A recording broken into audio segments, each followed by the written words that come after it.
Olá pessoal, tudo bem? Vamos aí dar sequência às nossas aulas no regime remoto. Hoje vamos trabalhar dissolução na sociedade simples. Vimos aí na última aula a resolução. Resolução é diferente de dissolução, beleza? Então todo mundo aí, quem não assistiu à última aula, é importante assistir à última aula, porque são assuntos que estão relacionados, tá? Então a nossa aula de hoje é sobre a dissolução, né? Rapidamente aqui, só para todo mundo ficar nivelado, a resolução é a chamada dissolução parcial, que é quando um ou alguns sócios se retiram da sociedade, beleza? A dissolução total é a extinção do vínculo societário, tá? Então, na resolução, eu vou ter um sócio que vai falecer, por exemplo, ou ele vai se retirar da sociedade, mas a sociedade vai continuar existindo e desenvolvendo o seu objeto. Já na dissolução total, a sociedade vai ser extinta. Beleza, pessoal? Ela não vai mais existir, vai ocorrer a baixa da inscrição dessa sociedade lá no cartório de registro civil de pessoas jurídicas ou na junta comercial, se for uma sociedade empresária. Beleza, pessoal? Então, ontem nós vimos as hipóteses de resolução, beleza? Que vão ser por morte do sócio, por exercício do direito de retirada, que é o chamado direito de recesso, está lá no artigo 1029 do Código Civil, e por exclusão, tá? Exclusão do sócio. Beleza? Essas são as três hipóteses de resolução, beleza? Que nós vimos na aula de ontem, né? E aí lembrar que quando ocorre, né, resolução, a gente vai ter ali, na maioria das vezes, a liquidação da cota, né, desse sócio que está se resolvendo em relação à sociedade, e aí o valor, né, patrimonial desse seu investimento tem que ser pago para ele, beleza? Ou para os herdeiros, né, se estivermos falando aí de morte de sócio, beleza? Tranquilo, pessoal? Então, resolução, aula passada, hoje é a dissolução, extinção do vínculo societário. Então, turma, nós começamos trabalhando aí com o artigo 1033, todo mundo com o PDF aí da nossa aula de hoje aberto, ele já está aí para vocês, tá? Coloquei aí, né, uma figura aqui de uma corrente se rompendo, né? Essa que é a ideia da dissolução, né? Eu tenho ali um vínculo, né, societário que une os sócios através do contrato. Na dissolução, esse vínculo vai se romper, beleza? E a sociedade vai ser extinta ao término do procedimento dissolutório, beleza? Então coloquei uma fotinha de uma corrente aí para vocês, de uma corrente se quebrando, para vocês formarem o visual da temática. E aí é o seguinte, turma, antes da gente entrar aqui na análise do dispositivo do Código Civil, do 1033, é importante a gente fazer uma breve explicação, de forma geral, do que seja a dissolução, tá? Então é o seguinte, a dissolução, para todo mundo visualizar aqui, a dissolução ela nada mais é que um procedimento que vai levar à extinção da sociedade, beleza? Ao término da relação contratual firmada entre os sócios. Então vejam, esse procedimento ele se divide em três fases, beleza? Ele se divide em três fases. A primeira fase da dissolução é o que a gente chama de dissolução ato, beleza? Dissolução ato. O que é dissolução ato? Dissolução ato é o motivo que vai levar a sociedade a ser dissolvida, beleza? Então, para ocorrer uma dissolução societária, primeiro eu tenho que ter um motivo que vai desencadear esse procedimento dissolutório, né? Então, os sócios, por exemplo, podem não mais querer desenvolver a atividade, beleza? Eles podem ali ter se cansado daquela atividade, acham que o mercado não está bom, está ruim, né? E aí é o caso ali deles encerrarem aquelas atividades e cada um seguir seu rumo, né? Eu vou ter aqui um consenso dos sócios para a dissolução. Então isso é um motivo, né? A vontade dos sócios é um motivo para a dissolução da sociedade, beleza? Ou então eu posso ter uma falência. Falência é hipótese de dissolução judicial da sociedade, beleza? Falência somente é destinado para as sociedades empresárias, tá, turma? Atenção para isso aí, para a sociedade simples não, tá? Sociedade simples, o procedimento, vocês vão estudar lá no Empresarial 4, é o procedimento de insolvência civil, quando ela está numa situação de endividamento extremo, de insolvência. Então, primeiro eu tenho que ter um motivo. Isso é o que a gente chama de dissolução ato, é a primeira fase da dissolução. Pode ser a vontade dos sócios, pode ser a falência, pode ser o término do prazo de duração da sociedade, que era uma sociedade de prazo determinado. E aí a gente vai ver daqui a pouco aqui todos esses motivos, beleza? Então, essa é a primeira fase. A segunda fase, depois que o procedimento já se iniciou, a gente vai vir para a segunda fase. A segunda fase é o que a gente chama de liquidação, tá, turma? Liquidação. O que é a liquidação?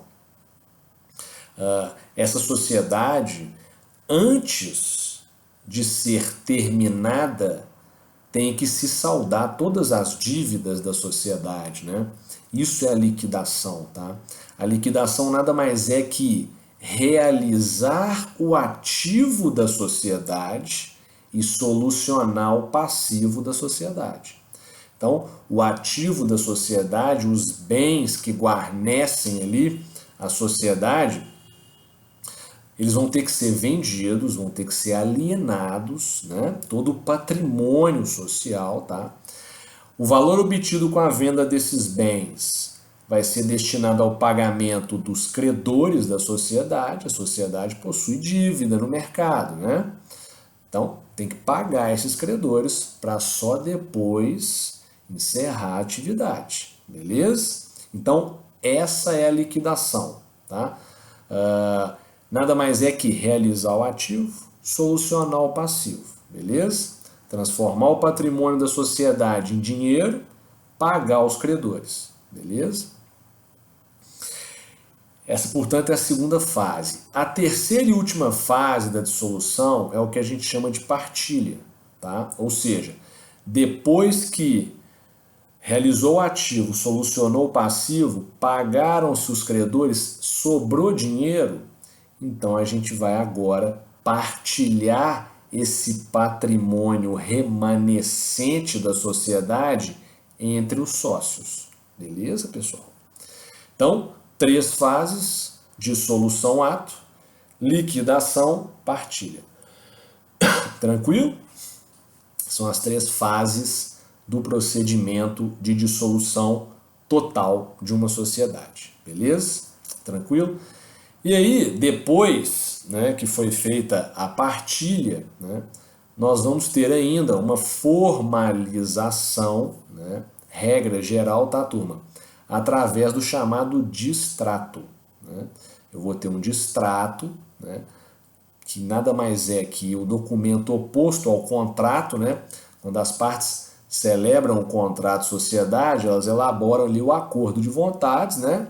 E vão assinar ele, regulando ali, né, as cláusulas que vão disciplinar a relação entre os sócios e entre os sócios e a sociedade.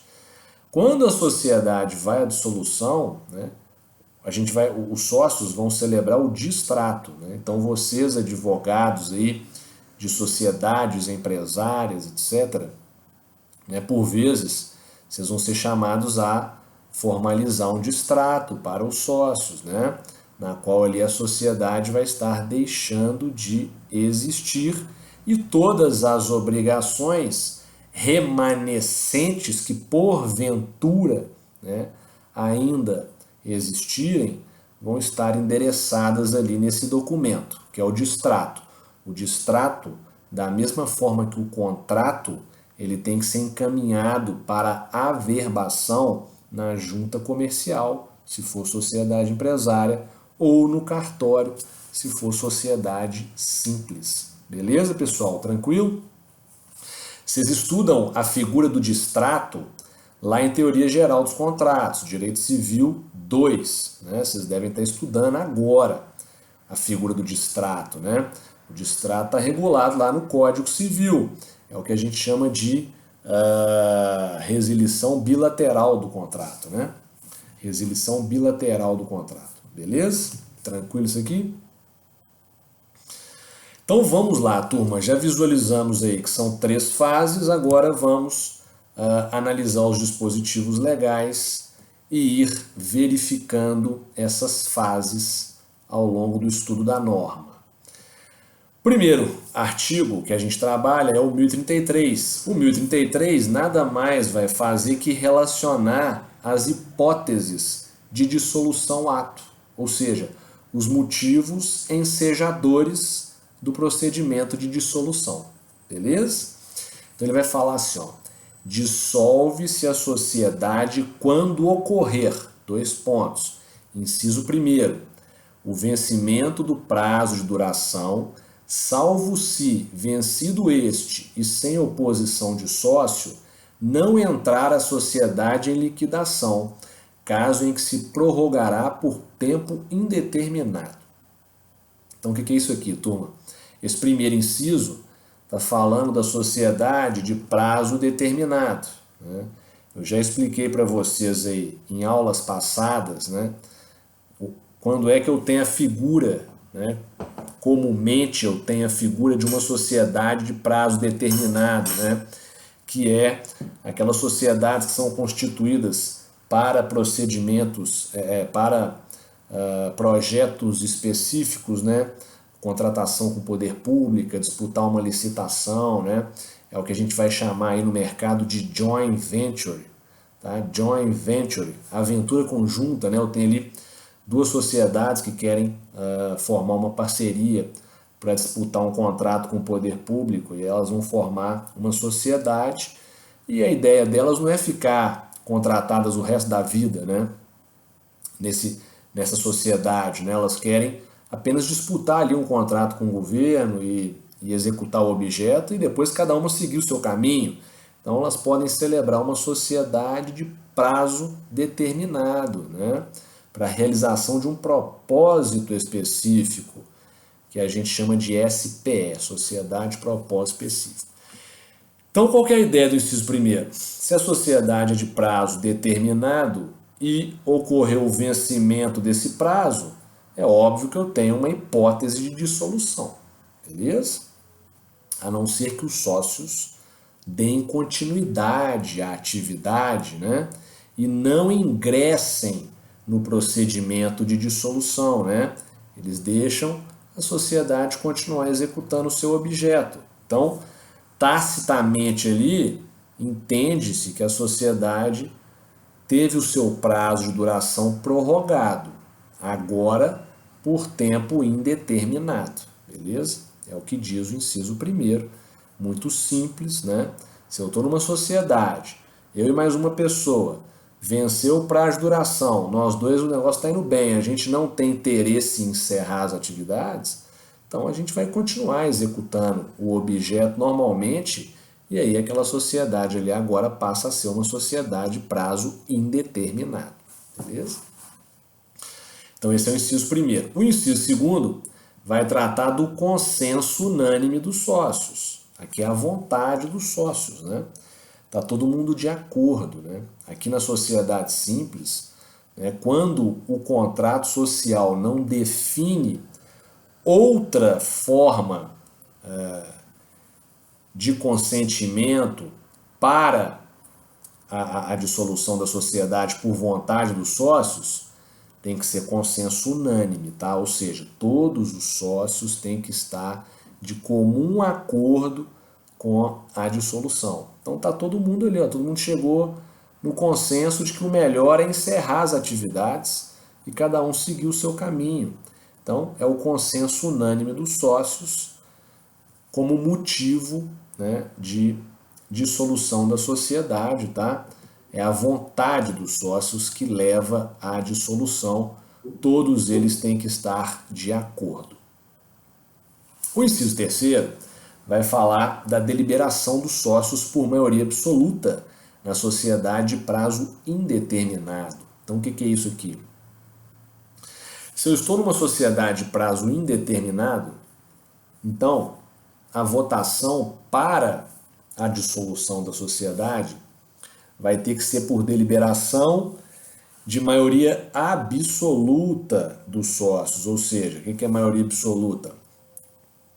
Aqui é importante destacar o seguinte: quando o inciso terceiro fala deliberação dos sócios por maioria absoluta, aqui é por cabeça a votação, tá? Isso é importante. Essas votações para deliberação sobre dissolução, né, elas são por cabeça. Foge daquela regra que eu ensinei para vocês lá do artigo 1010, da prioridade na votação por maioria por cota, né? Por maioria de cotas, que é a regra geral. Aqui é por cabeça, tá? Essas votações para dissolução de sociedade não se aplica a regra do 1010. Se aplica a votação, portanto, por cabeça, cada sócio vale um voto, né? Na regra geral, já expliquei para vocês, não é assim, né? As votações se dão por maioria de cotas. Aqui é a maioria dos sócios, beleza? Então, cada sócio vale um voto, tá? Então, se a sociedade é por prazo indeterminado, basta a maioria absoluta, ou seja, envolvendo todo o quadro societário, todos os sócios, tá? Todos os sócios, portanto, desde que a votação, dessa votação decorra maioria absoluta aprovando a dissolução, então a sociedade ingressa em procedimento dissolutório. É outro motivo, tá? Beleza? O inciso quarto já é conhecido nosso, beleza, pessoal? Já expliquei isso para vocês aí, ó. É aquela nossa chamada unipessoalidade temporária, né? Ou seja, a falta, ó, vamos ler lá o inciso quarto, a falta de pluralidade de sócios não reconstituída no prazo de 180 dias. Né? Então, o que é isso aqui? Nós já vimos, já ensinei isso para vocês, que essa é uma hipótese, né, de sociedade unipessoal, em que a sociedade pode funcionar com um único sócio, a chamada unipessoalidade temporária, né, que hoje só vai se aplicar à sociedade simples, não vai se aplicar à sociedade limitada, né, já que nós vimos, houve alteração do artigo 1052 do Código Civil, a MP de Liberdade Econômica, né, convertida em lei, criou a figura da sociedade limitada unipessoal. Então nós não temos mais a necessidade de uma sociedade limitada envolver pelo menos duas pessoas, né? Ela pode ser constituída com um único sócio, beleza? Já na sociedade simples, que é a regra do 1033 que a gente está analisando, permanece a possibilidade dessa sociedade simples restar com um único sócio apenas pelo prazo de 180 dias, 6 meses, né, pessoal?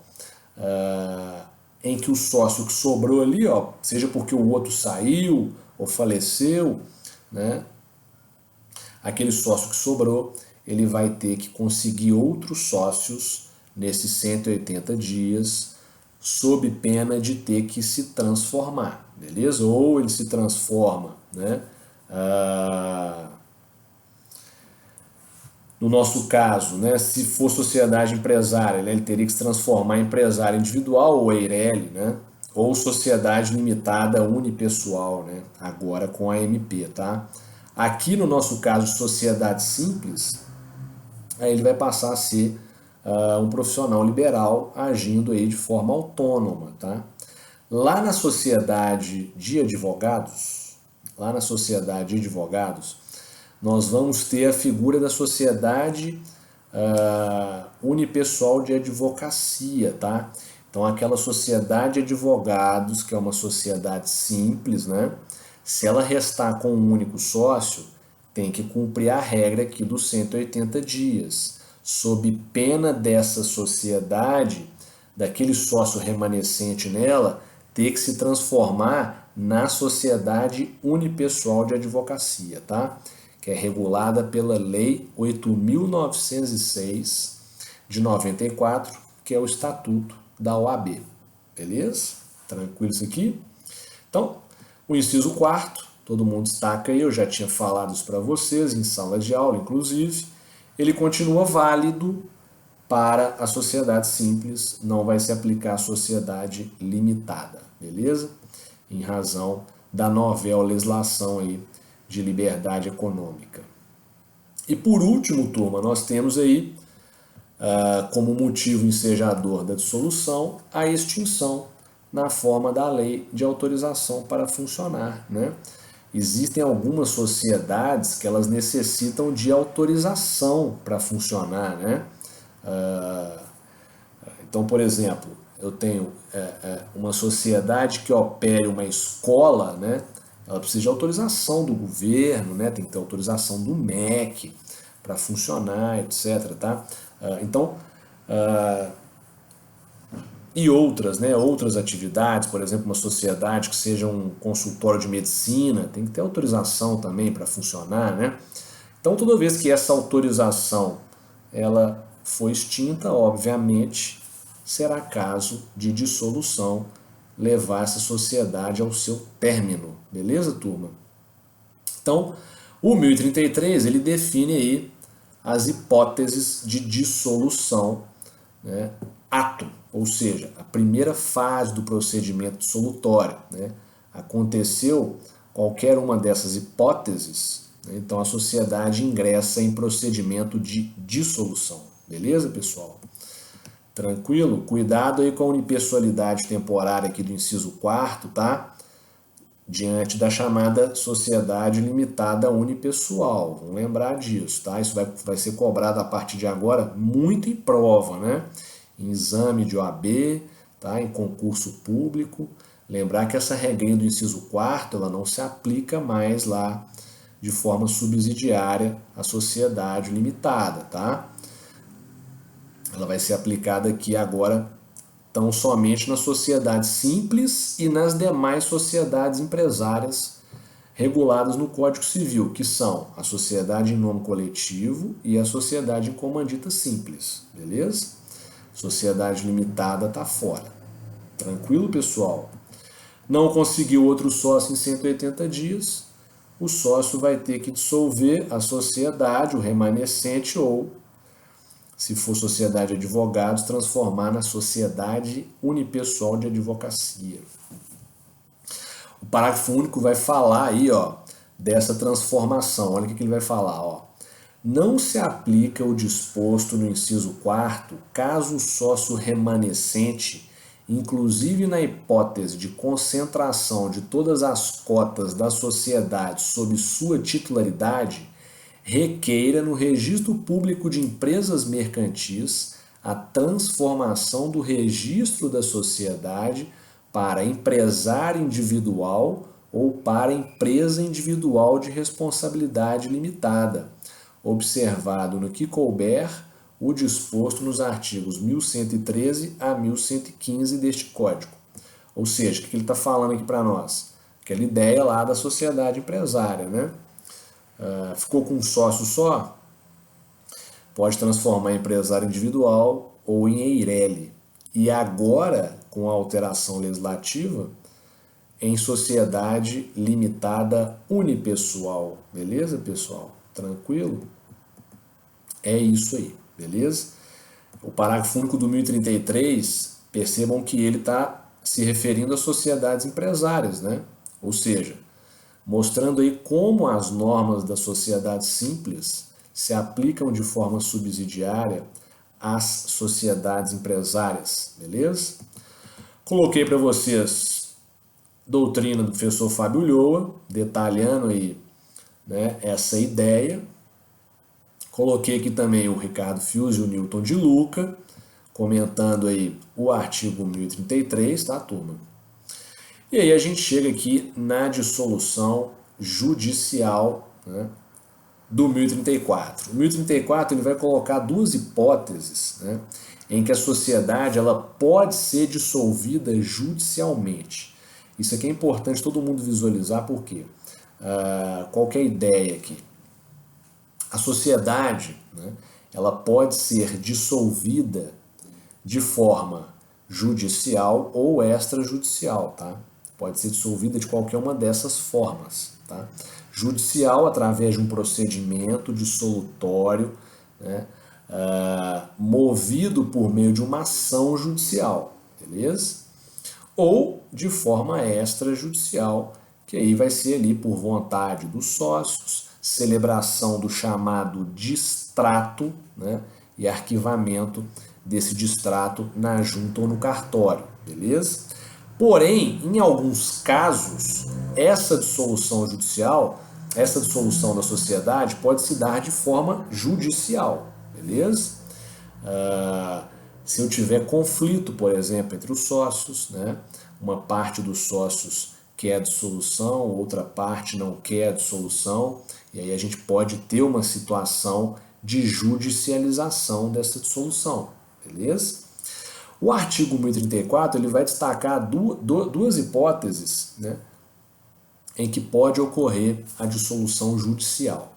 Então a primeira aqui, ó, é quando for anulada a sua Constituição. Ó. O que ele vai falar? Ó, a sociedade pode ser dissolvida judicialmente a requerimento de qualquer dos sócios. Quando? Inciso primeiro, anulada a sua Constituição.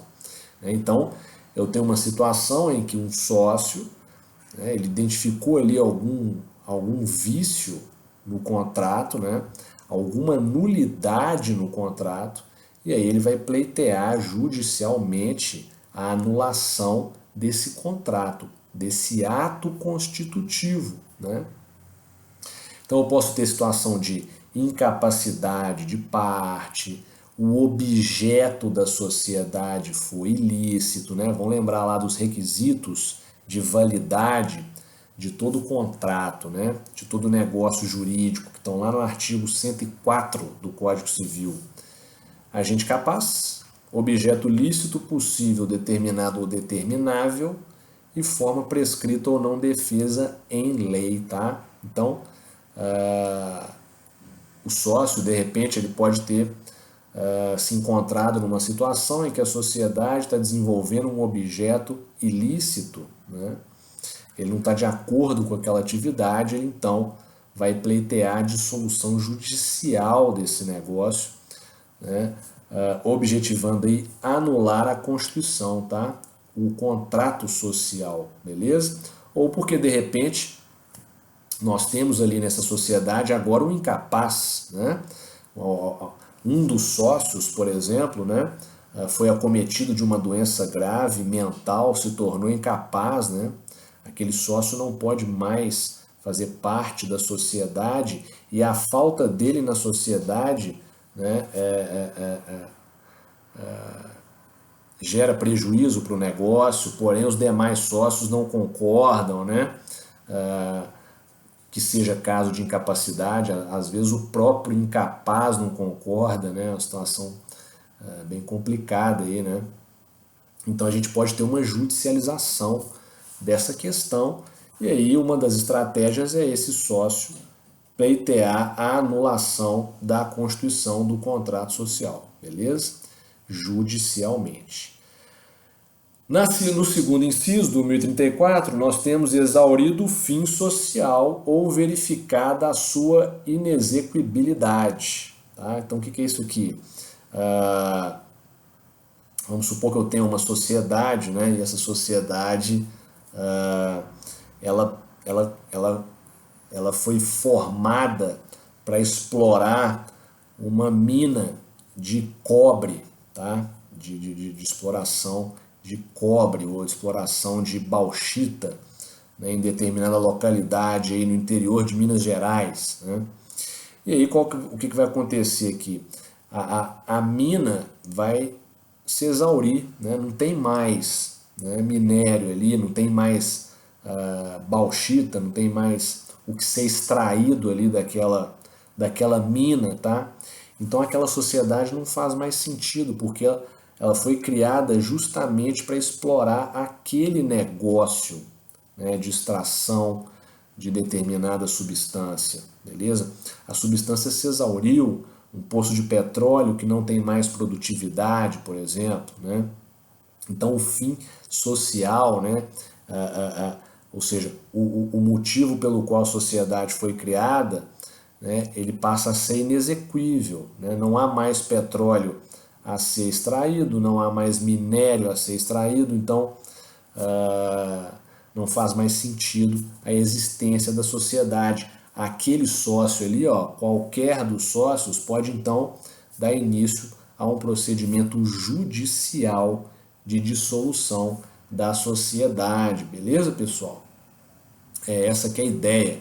Então a dissolução judicial, né, ela pode ser promovida por qualquer dos sócios, tanto em casos de anulação do contrato social, quanto em casos em que o objeto não é mais exequível, né? O fim social, ou seja, finalidade para a qual a sociedade foi criada, se exauriu, beleza?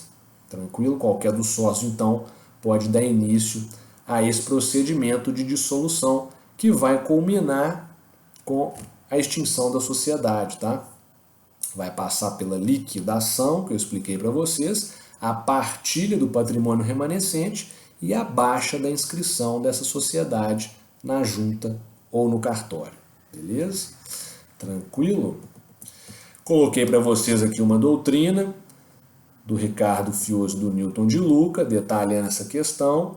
E aí a gente chega aqui no artigo 1035, turma. O 1035, o nosso inciso 3 aí, acabou que ele foi com o título aí errado, tá? Depois vocês riscam isso aí. Aqui a gente vai falar de outras causas de dissolução, só que eu esqueci de trocar o títulozinho aí, tá? No inciso 3 aí, ficou exclusão judicial, mas não é esse que é o assunto, né? Isso aí a gente viu na última aula. Mas então, turma, o 1035, ele vai falar de outras causas de dissolução, tá? Então ele vai falar assim, ó, o contrato pode prever outras causas de dissolução a serem verificadas judicialmente quando contestadas, né? Então eu expliquei para vocês que a dissolução ela pode se dar de forma extrajudicial ou judicial. Extrajudicial, acordo dos sócios ali, tá todo mundo o consenso é unânime dos sócios, né? Por exemplo, numa sociedade prazo determinado, igual a gente viu ali agora, no 1033, então essa dissolução ela vai ser extrajudicial, beleza? Ela não precisa ser judicial, né? Mas pode haver situação de conflito, né? Igual a gente viu aqui agora, né? No 1034, em que o sócio pode pleitear essa dissolução judicial. E o contrato social, turma, ele pode prever outras causas, tá? Outras causas de dissolução da sociedade. Aqui a gente está na liberdade de contratar, né? Os sócios são livres para estipular no contrato as cláusulas que vão reger a relação entre eles, né? Então, em razão da liberdade de contratar, lá do artigo 421 do Código Civil, os sócios podem prever outras causas, né? E uma vez que surgiu conflito, né, em torno desse motivo ensejador da dissolução previsto no contrato, então a verificação desse motivo vai ter que se dar pela via judicial. É o que o 1035 está falando.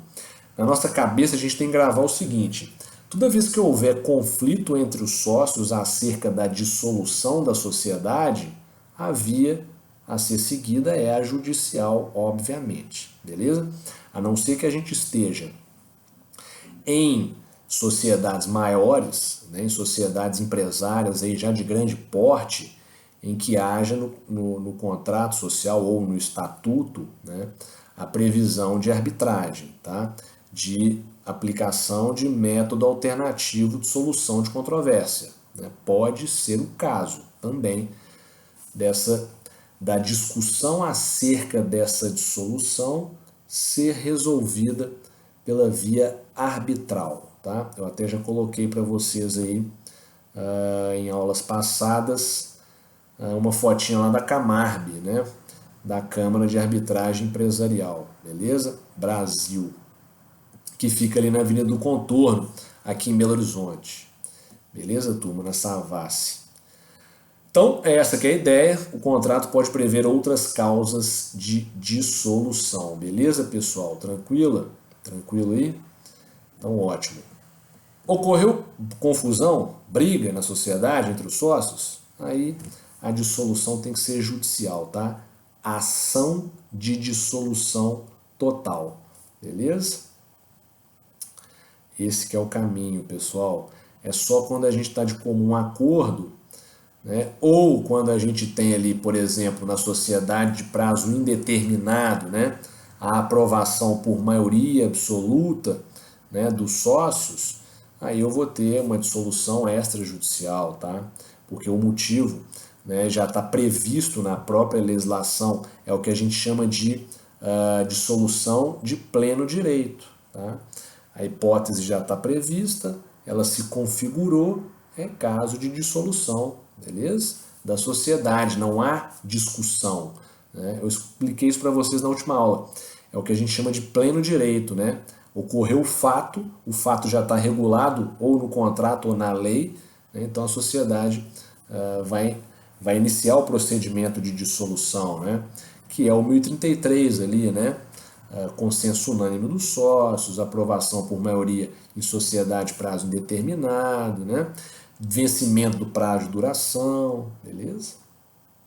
Tranquilo isso aí? Deu briga, aí é judicial ou arbitral.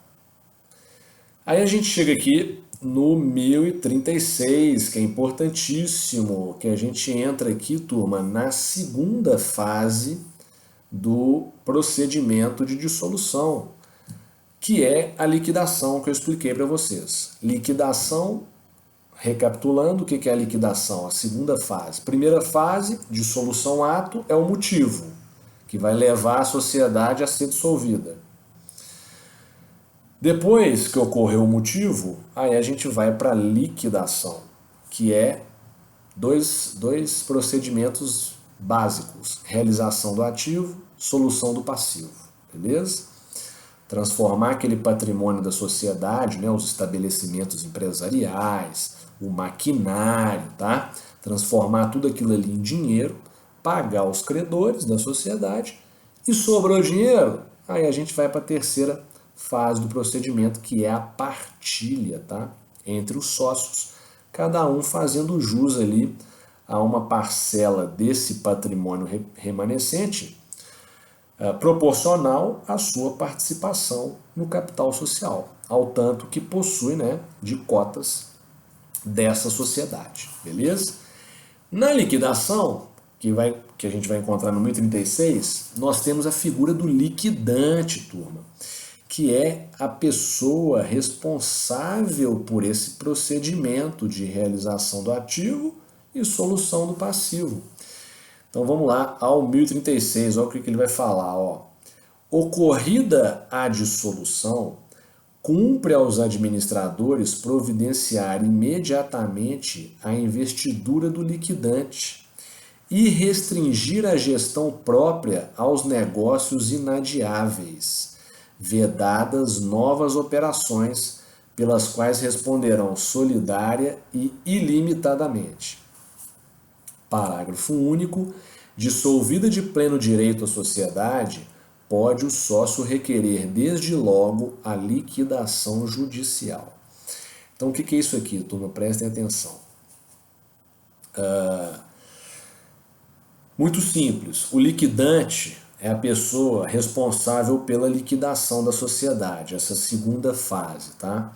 De realização do ativo e solução do passivo. Então vejam, o motivo ensejador da dissolução já ocorreu. Seja um motivo do 1033 ali em cima, seja um motivo definido no próprio contrato pelos sócios, né? Igual prevê aqui o 1035, tá? Enfim, o motivo já ocorreu. Então agora a hora é de colocar o procedimento em andamento, né? Que é fazer a liquidação para terminar lá no final com a partilha. Então vejam, a sociedade ela vai nomear esse profissional que vai cuidar da liquidação. Ele vai se chamar liquidante, tá? É comum, isso que é importante você saber, é comum, né, principalmente em sociedades menores, né, os próprios administradores serem os liquidantes. Tá? Isso não é proibido. Tá? Em sociedades maiores, não. Aí a gente vai ter até mesmo outras sociedades empresárias, de consultoria empresarial, fazendo o procedimento de liquidação. Tá? Mas sociedades menores, os próprios administradores vão cuidar de fazer a liquidação, de pegar o patrimônio remanescente, vender, pegar o dinheiro e pagar os credores. Beleza? Então vejam, o 1036 vai falar isso, ocorrida a dissolução, cumpre aos administradores providenciar imediatamente a investidura do liquidante e restringir a gestão própria aos negócios inadiáveis. O que vai acontecer aqui, turma, que é importante vocês destacarem aí? A sociedade, durante a fase de liquidação, ela não pode mais desenvolver o objeto, tá? Ela não pode mais desenvolver a sua atividade, né? O fim social. Ou seja, o motivo ensejador da dissolução já ocorreu.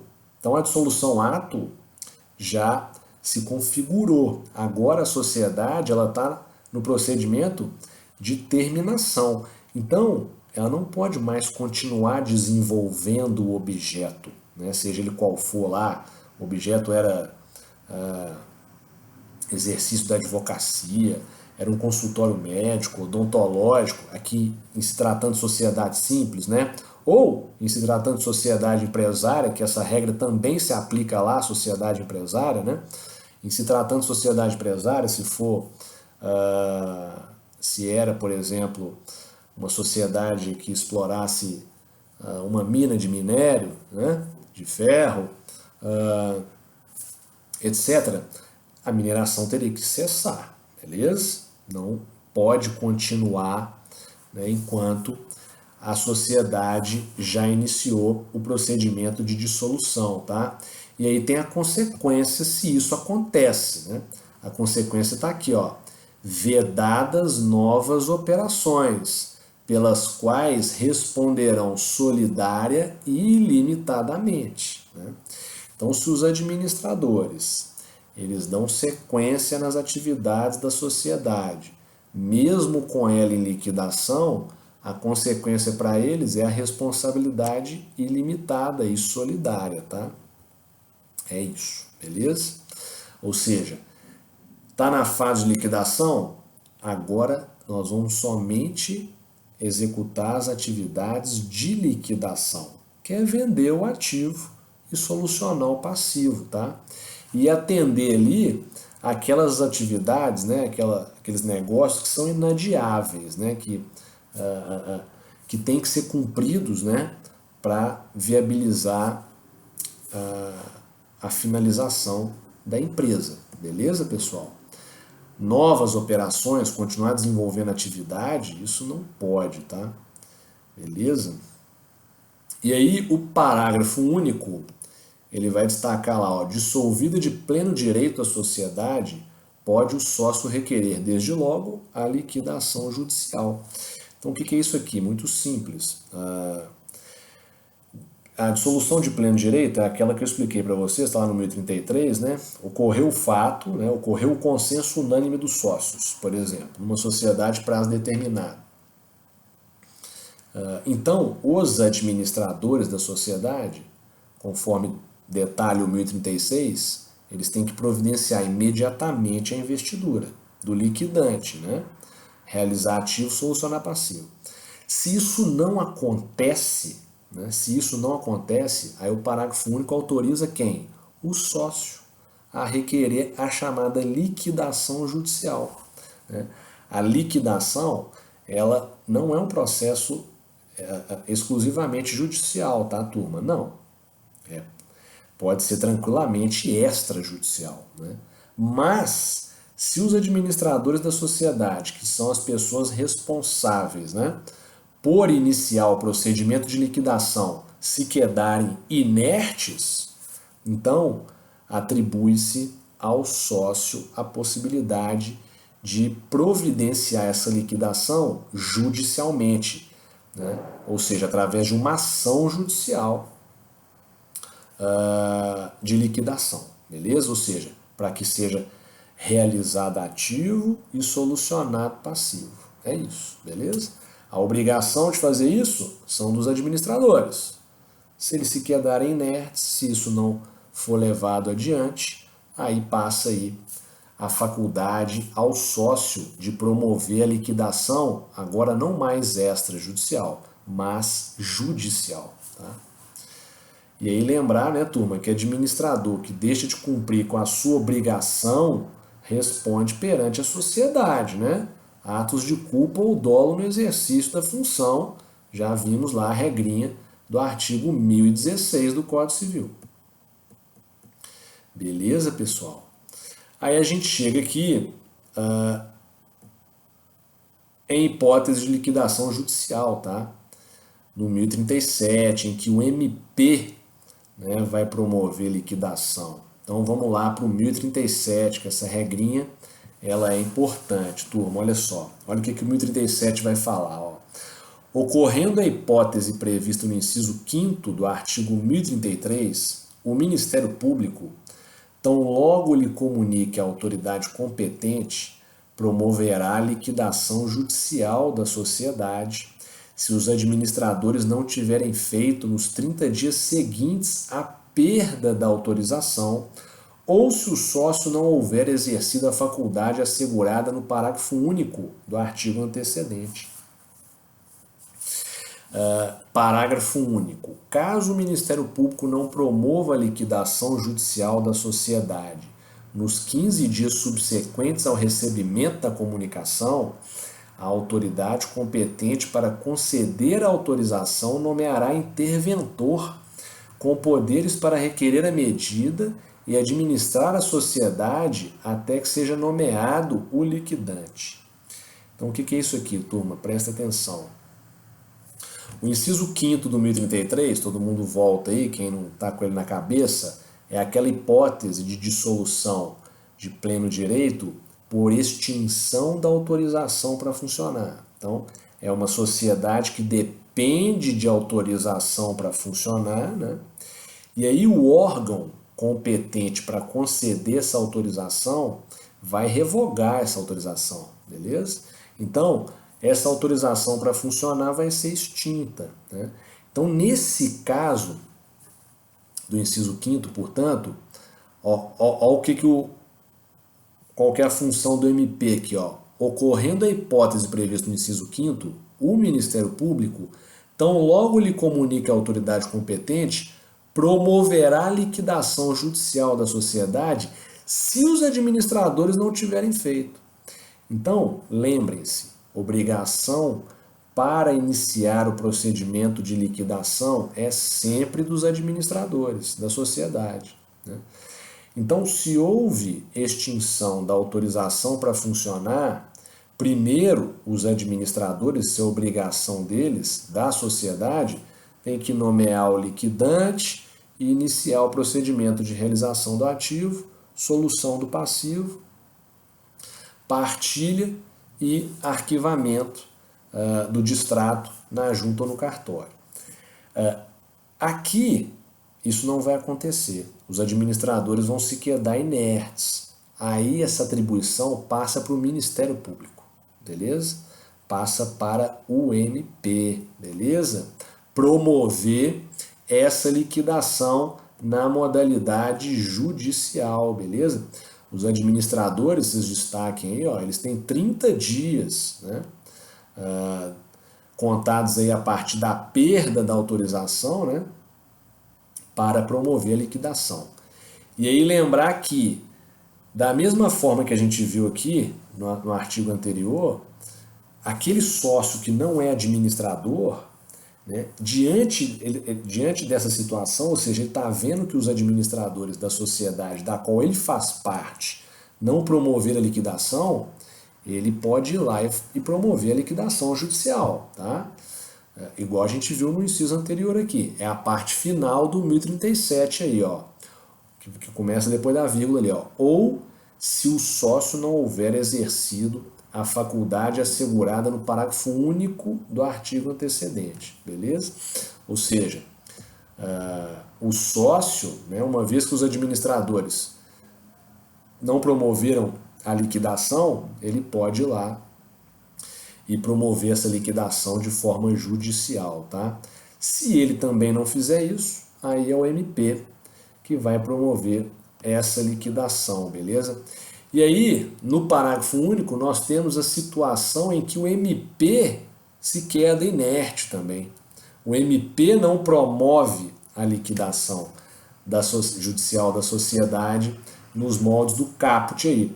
E aí o parágrafo único vai dizer lá, ó, que a autoridade competente para conceder essa autorização vai ter que nomear um interventor. É a figura do interventor, tá, turma? Com poderes para requerer a liquidação e administrar a sociedade até que seja nomeado o liquidante, olha lá, ó, beleza? Então, essa autoridade competente aí, quem concede lá a autorização, né, algum órgão lá de saúde, etc., por exemplo, né, se for alguma sociedade vinculada a essa área, vai ter que nomear um interventor, e aí esse interventor vai ter que providenciar depois a nomeação de um liquidante. Então, enquanto isso não acontecer, o interventor é que está dando sequência nesse procedimento de dissolução da sociedade. Beleza, pessoal? Essa que é a ideia do 1037. É só gravar assim, ó. Sociedade teve a extinção da autorização para funcionar? Beleza. Então, regra geral, os administradores têm que promover a liquidação. O administrador não promoveu a liquidação, então essa obrigação, e nem o sócio, né? E nem o sócio, essa obrigação vai lá para o MP, beleza? MP tá tarefado demais, não tem como, né, agir dessa forma agora, nesse momento, aí volta para a autoridade competente nomear o interventor, que aí vai dar sequência nisso, nomeando aí um liquidante para executar esses atos de realização do ativo e solução do passivo. Beleza, turma? Essa que é a ideia do 1037. Temos aí uma doutrina detalhando aí esse dispositivo legal, depois vocês deem uma lida nela. E aí a gente chega aqui no artigo 1038 do Código Civil, finalizando o procedimento de dissolução, tá, turma? Importantíssimo. O 1038 ele vai falar o seguinte, ó: se não estiver designado no contrato social, o liquidante será eleito por deliberação dos sócios, podendo a escolha recair em pessoa estranha à sociedade. Então, o que eu já falei para vocês, às vezes, o liquidante ele vem nomeado no contrato, tá? O próprio contrato já define quem vai ser o liquidante. Às vezes pode ser uma sociedade de advogados, tá? Uma pessoa jurídica, pode ser uma empresa de consultoria empresarial, tá? Um escritório de contabilidade, por exemplo, tá? Então pode ser pessoa estranha e pode ser uma pessoa nomeada no contrato, às vezes os próprios administradores da sociedade. Os próprios administradores podem exercer a função de liquidante, beleza? Na dissolução da sociedade. Então, se eles não estão previstos já no contrato como sendo liquidantes, os administradores, ou um sócio qualquer da sociedade, ou um terceiro estranho, aí vai ter que eleger, né, em assembleia esse liquidante, tá? É o que o 1038 está regulando aí. Aí o parágrafo primeiro vai falar assim, ó, o liquidante pode ser destituído a todo tempo, né? Então, inciso primeiro, ser eleito pela forma prevista neste artigo mediante deliberação dos sócios. Então, foi eleito pelos sócios, pode ser destituído pelos sócios, beleza? Inciso segundo, em qualquer caso, por via judicial, a requerimento de um ou mais sócios ocorrendo justa causa. Então, mais uma vez, estamos diante aqui de uma situação, né, em que vai haver um conflito entre os sócios, né? Então, tem lá um liquidante, ele foi identificado, por exemplo, por um dos sócios, né, como sendo uma pessoa inidônea, né, ou que está praticando ali algum ato ilícito, né?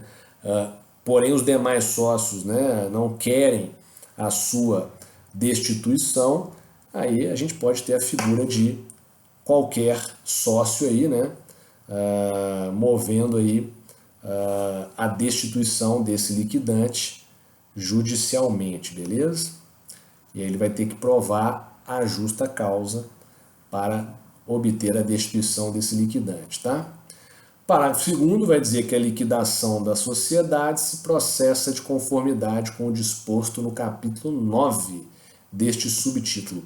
Lá no capítulo 9, turma, que a gente vai encontrar a partir do artigo 1102 a 1112, nós vamos ter lá procedimentos de dissolução, tá, turma? Algumas regrinhas específicas que vão ter que ser observadas aí na dissolução da sociedade, beleza? Então, essa que é a ideia da liquidação. Promovida a liquidação, nós vamos para a partilha entre os sócios se houver patrimônio remanescente. Tá? Se houver patrimônio remanescente, ainda sobrou dinheiro, mesmo tendo pago os credores, aí a gente vai partilhar entre os sócios.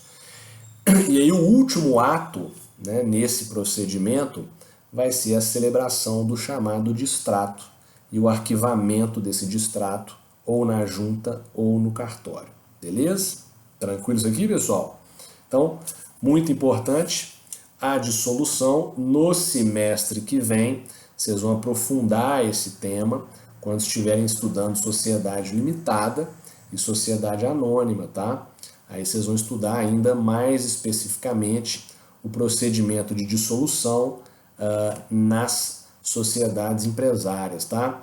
Mas a espinha dorsal desse procedimento está aqui nos artigos 1033 a 1038, aplicáveis, portanto, às sociedades simples e que são aplicados de forma subsidiária lá na sociedade empresária, tá? Muito importante isso.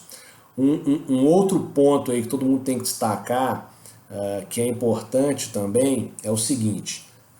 Na última aula, nós vimos o procedimento de resolução, né? Procedimento de resolução, tá? Esse procedimento, turma, quando, né, for necessário a judicialização, tá? Ou seja, quando os sócios não estiverem de acordo com a retirada, né, e consequente liquidação das cotas daquele sócio que está exercendo, que está querendo exercer o seu direito de recesso, então esse sócio vai ter que ajuizar uma ação, que é uma ação que é chamada de ação de dissolução parcial e apuração de haveres, tá? Que está regulada lá no CPC. Então é muito importante vocês destacarem isso aí, porque vocês, como advogados, por vezes vão ter que mover essa ação. Eu acabei esquecendo de falar isso na última aula. Então, quando um sócio procurar vocês e falar assim, doutor, estou numa sociedade lá, eu estou querendo sair fora dela. Estou querendo sair fora da sociedade, não quero ficar lá mais. Só que eu estou tentando negociar com os sócios lá a minha saída e o pessoal está falando que quer me pagar só X reais e eu tenho direito a receber muito mais que isso. Né? Eu acho um absurdo isso. Eles falaram que querem me pagar só X reais quando eu tenho direito de receber 2x de reais. Ou seja, o que está acontecendo aqui? E isso é muito comum. O sócio quer exercer o direito de recesso, lá do artigo 1029, ele quer sair fora. Só que os sócios não querem pagar o que ele acha que tem direito a receber. Ou seja, eles não querem liquidar as cotas desse sócio e pagar para ele tudo que ele acha que ele tem direito, tudo que ele acha que vale, né, a sua participação no quadro societário, no capital social. Então, quando isso acontece, e isso é muito comum de acontecer, vocês vão ter que mover a ação. Na verdade, eu até falei isso na última aula, eu só não falei que a ação é regulada no CPC. Vocês vão ter que mover a chamada ação de dissolução parcial e apuração de haveres, beleza? Tranquilo? Regulada expressamente no Código de Processo Civil, pessoal. Tranquilo? Oportunidade para advogados aí especializados em direito empresarial ganhar um dinheirinho, que é por meio dessa ação. E aí, judicialmente, turma, é que vai se apurar o valor dessas cotas, tá? O valor da participação societária desse sócio no quadro societário, né? No capital social, ou seja, a gente pode ter a realização até mesmo de perícia, tá? De perícia contábil para avaliar qual que é realmente o valor daquelas cotas, né, na data de hoje, né, que é quando o sócio vai estar saindo, beleza? Da sociedade, beleza? Tranquilo? Muito comum a ação de dissolução parcial e apuração de haveres, beleza? Muito comum vocês, advogados aí, futuramente moverem essa ação, beleza? Visando aí a saída do cliente de vocês, né, da sociedade, de forma aí a ter seus direitos patrimoniais, né, preservados. Beleza, pessoal? Tranquilo? Então, no mais é isso. Eu vou ficando por aqui. Até a próxima aula. Um grande abraço. Qualquer dúvida, me enviarem pelo SGA, tá? Um grande abraço e até mais.